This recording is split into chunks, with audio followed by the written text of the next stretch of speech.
আমাদের পাশের রাষ্ট্রটার নাম ভারত, পাশের রাষ্ট্রটাই তো ভারত। ভারতে একটা প্রদেশ আছে আসাম। এই আসামে একজন আল্লাহর ওলি ছিলেন, তাকে মানুষ জিন্দা ওলি বলত।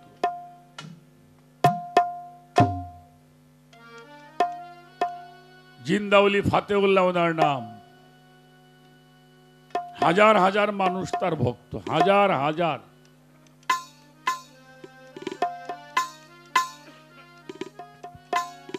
অনেক হিন্দু লোক তার বায়াত ছিল। হিন্দু মানুষের 2-4-5 হাজার তার দরবারে যাওয়া। এই যে আমাদের, আপনি আজমির শরীফ যাবেন, দেখবেন হিন্দু মুসলমান সবাই সেখানে। এই যে আমি মেদিনীপুরে, পূর্ব মেদিনীপুরে গান করেছি গত বছর, আগের বছর। গত বছর দেশের কারণে যাওয়া হয় নাই। সাদিরউদ্দিন আহমেদ চিশতি চেরাগি মারফত ওনার নাম, ওনার দরবারে দেখছি যেমন মুসলমানরা সন্দল নিয়ে যায়, হিন্দুরাও ঠিকভাবে সন্দল নিয়ে যায়। কথাটা খুব খেয়াল করবেন। এই মানুষটা মঙ্গলবারের দিন মারা গেছে।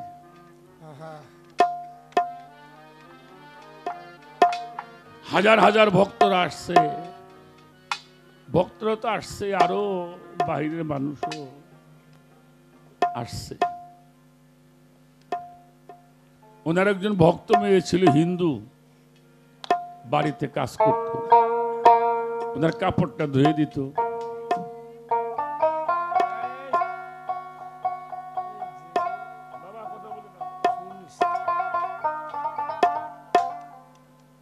ওনার গোসল করার পানি দিত, ওজুর পানি লাগাই দিত, কিন্তু মানুষটা হিন্দু। ওই মহিলার চিন্তা, উনি আল্লাহওয়ালা মানুষ, আর ওলি মানুষ, উনি মঙ্গলবারে মারা যাবে কেন?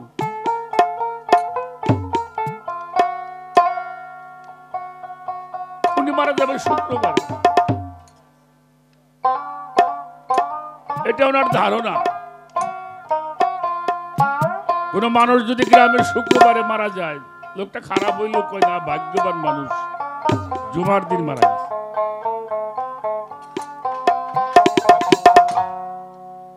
ওনাকে খাটের উপরে শোয়াই রাখছে। ওই মহিলা ঘর থেকে বের হয়ে খাটের সামনে দাঁড়ায় বলতেছে, आमिया मंगलवार में कैसा मरना है? কারে জিজ্ঞেস করছে?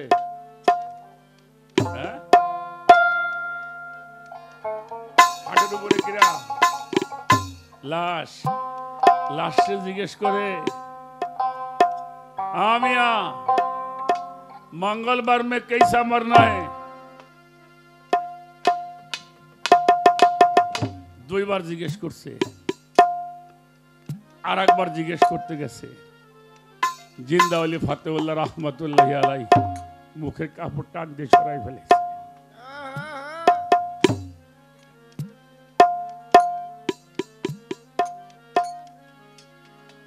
মুখের কাপড় সরাই বলে, তো কোন দিন মারনা হে? তো ওই মহিলাটা বলছে জুম্মে কা দিন। মানে তুমি আল্লাহর ওলি, তুমি জুমার দিন মারা যাবা।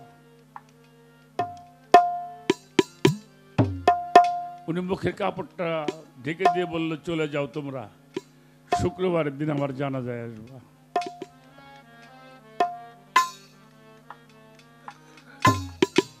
তবে তোমাদের একটা ওসিয়ত করে যাই, আমি তো চলে যাব, আমার এই লাশটা তোমরা আমার দরবারের মধ্যে রাখবে, মাজার শরীফ করবা, এটাই তোমাদের চাওয়া। আমার ওসিয়তটা শুনে রাখো, আমার লাশটা যেন আমার বাড়ি রাখা না হয়। তো ভক্তরা হাত করে বলছিল, বাবা কোথায় রাখবো? বলে আমার দরবার থেকে আমার মুর্শিদ কেবলার দরবারে যাওয়ার রাস্তা দেখো না।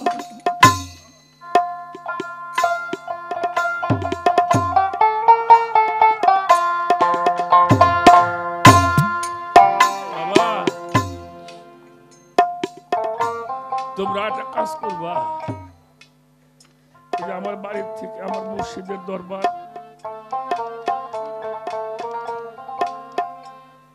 এই রাস্তার মাঝখানে একটা কবর কাটবা, ওই কবরে আমার রেখে দিবা। ভক্তরা বলছিল বাবা আপনাকে রাস্তার মধ্যে রাখবো কেন? বলে রাখবা এই জন্য যখন আমার মুর্শিদ কেবলার দরবারে আমার গুরু ভাইরা যাবে, ওদের ভিতরে তো আমার গুরু নাম থাকবে, আমার মুর্শিদের নাম নিতে নিতে ওরা যাবে, ওরা যখন আমার গুরুর দরবারে আমার গুরুর নাম নিয়ে যাবে,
তোমরা এই কাজটা করবা।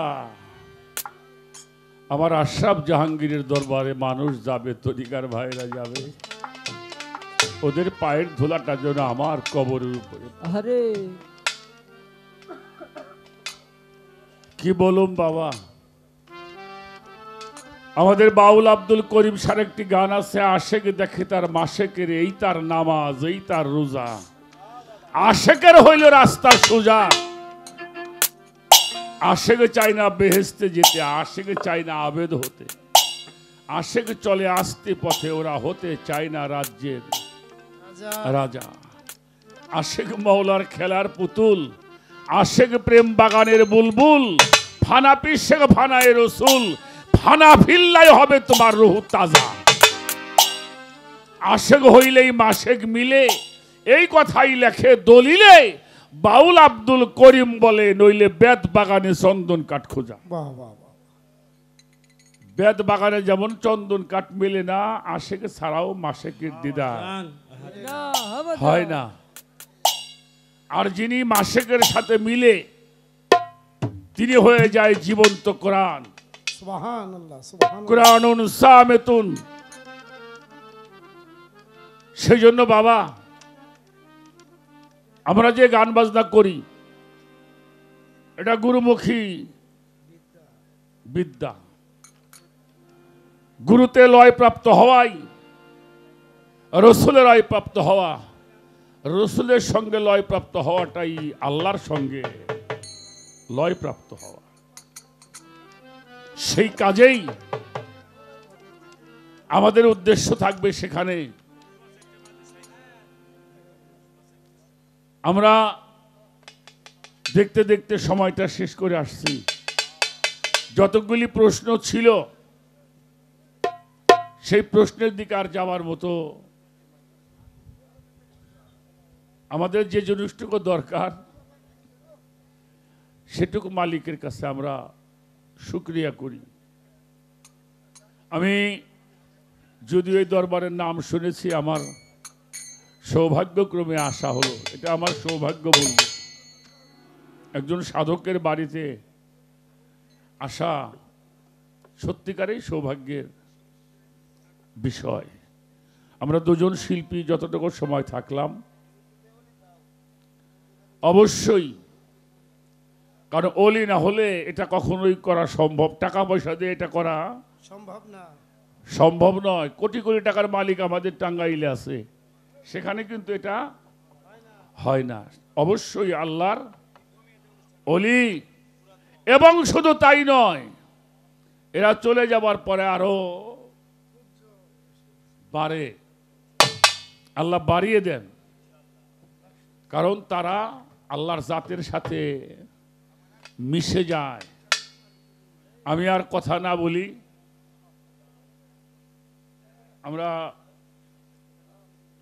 আমি আমার মন থেকে আর একটা গান করে, বামে চলে যাও, আমরা একটা গান করে চলে যাব আমাদের কাজে। গানের পালা শেষ হইলে আসর ভেঙে যাবে, আমার বিদায়ের শেষে একদিন দেশে যেতে হবে। সেই দেশে যাওয়াটা যেন আমার মুর্শিদের সাথে হয়, সেই দেশের যাওয়াটা যেন আমার তরিকার ভাইদের সাথে হয়। নবী মুহাম্মদুর রাসূলুল্লাহ সাল্লাল্লাহু আলাইহি ওয়াসাল্লাম, উনি বসে আছেন, একজন সাহাবা এসে কান্নায় ভেঙে পড়েছেন, কোনো মতেই তার কান্না থামানো যায় না। আল্লাহর হাবিব অনেক আদর করে ভালোবাসা দিয়ে কান্না থামাইলেন। প্রশ্ন করলো, তুমি কাঁদছো, তোমার কে মারা গেছে? বাবা মা? ওই লোকটা বললো, আমার কেউ মারা যায় নাই। তুমি কাঁদছো কেন? বলে, কাঁদছি এই জন্য, আপনি বারবার বলছেন আপনি বেসাল হয়ে যাবেন, যখন ক্ষুধা লাগে আপনার কাছে আসলে আর ক্ষুধা থাকে না, ওই মুখের কথা শুনলে অন্তরে কোনো দুঃখ থাকে না, কিন্তু আপনি বেসাল হয়ে গেলে আমরা যাব কার কাছে? আর আপনার মাকাম তো বড় উচ্চ মাকাম, সেই মাকামে যাবার মতো ক্ষমতা কারোই। তাহলে আমরা কঠিন হাসরে বিপদের সময় আমরা কার কাছে দাঁড়াবো? আল্লাহর হাবিব পবিত্র কোরআনের একটি আয়াত তেলাওয়াত করে বলেছিলেন, এই দুনিয়াতে তুমি যার সাথে মনে প্রাণে মহব্বত রাখবা তার সাথেই তোমার হাসন নাসর। এই যে আমরা তরিকার মানুষ, আমাদের এইটি বড় সম্পদ। জীবন ভর যাদেরকে ভালোবাসলাম তাদের সাথে হাসন নাসর হইলেই আমাদের আর কিছু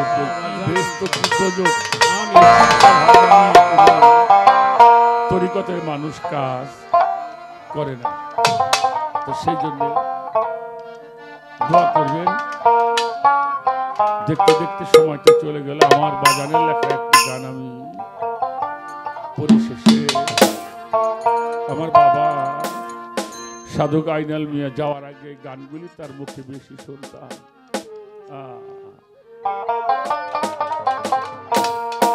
কয়দিন রবি পহরবাসে চলো দেশে যাই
যারা ছিল আমায় রেখে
দেশের